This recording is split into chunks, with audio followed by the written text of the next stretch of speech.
തോട്ടത്തിൽ fashion jewellery, തോട്ടത്തിൽ watch കമ്പനിക്ക് എതിർവശം, കച്ചേരിത്താഴം, മൂവാറ്റുപുഴ. പാചകവാതകക്ഷാമം രൂക്ഷമായതോടെ മൂവാറ്റുപുഴ നഗരത്തിലെ ഏതാനും ഹോട്ടലുകൾ അടച്ചുപൂട്ടലിന്റെ വക്കിൽ.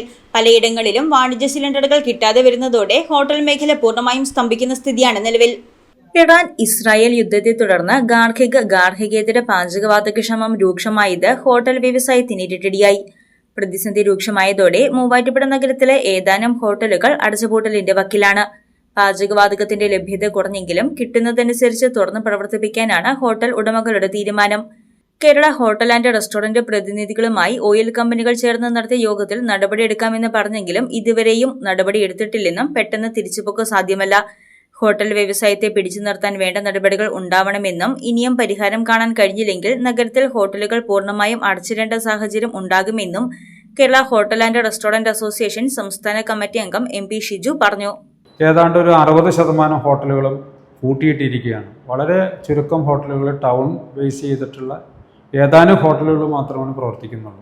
ആ ഒരു അവസ്ഥ മൂവാറ്റുപുഴയിലും വരും എന്നുള്ളതാണ് ഞങ്ങൾ സംശയിക്കുന്നത്. ഈ ഗ്യാസിൻ്റെ അവൈലബിലിറ്റി വളരെ കുറഞ്ഞു പോയാൽ അങ്ങനെ അടച്ചിടേണ്ട ഒരു സാഹചര്യത്തിലേക്ക് വരും. പിന്നെ അതിന് ബദലായിട്ടുള്ള മാർഗങ്ങളും ഞങ്ങൾ നോക്കുന്നുണ്ട്. പക്ഷേ അതെല്ലാം പ്രാക്ടിക്കലി കുറച്ച് ബുദ്ധിമുട്ടുള്ള കാര്യങ്ങളാണ്. വിറക് ഇപ്പോഴത്തെ സാഹചര്യത്തിൽ ആധുനിക രീതിയിലുള്ള കിച്ചണിലേക്കൊന്നും വിറക് കൊണ്ടുവന്ന് നമുക്ക് പ്രവർത്തിപ്പിക്കാൻ സാധിക്കില്ല. എല്ലാവരും ഗ്യാസിനെ ആശ്രയിച്ചാണ് ബഹുഭൂരിപക്ഷം പോകുന്നത്. ഹോസ്പിറ്റൽ മേഖലകളിൽ ഉള്ള ഗ്യാസ് വിതരണം ഇപ്പോൾ കട്ട് ചെയ്തിട്ടില്ല. അങ്ങനെ ചില മേഖലകളിൽ കട്ട് ചെയ്തിട്ടില്ല.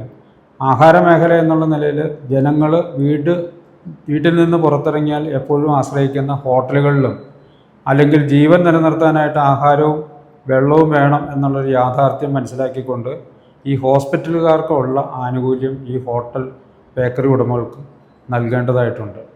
എന്താണെന്ന് വെച്ച് കഴിഞ്ഞാൽ എല്ലാവർക്കും ആഹാരം വീട്ടിൽ നിന്ന് കൊണ്ടുപോകുക എന്ന് പറയുന്ന ഇന്നത്തെ സാഹചര്യത്തിൽ സാധിക്കില്ല. കേന്ദ്ര സംസ്ഥാന സർക്കാരുകൾ ഈ വിഷയത്തിൽ ഇടപെട്ടുകൊണ്ട് ഇതിനൊരു പരിഹാരം ഉണ്ടാക്കണം. ഇപ്പോൾ പാടെ നിർത്തിയിരിക്കുന്ന ഒരു സാഹചര്യമാണ് ഉള്ളത്.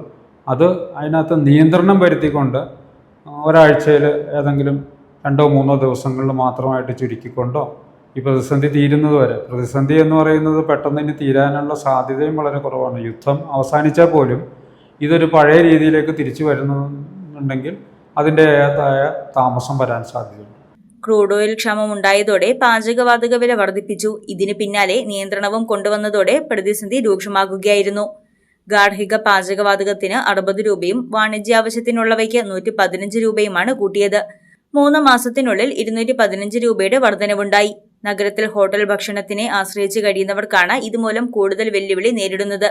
പച്ചക്കറി, മത്സ്യം, മാംസം ഉൾപ്പെടെയുള്ള നിത്യോപയോഗ സാധന വില കൂടിയതിന് പിന്നാലെ പാചകവാതക വിലയും കുതിച്ചുയർന്നത് പ്രതിസന്ധി ഇരട്ടിയാക്കി. News desk Muvattupuzha news.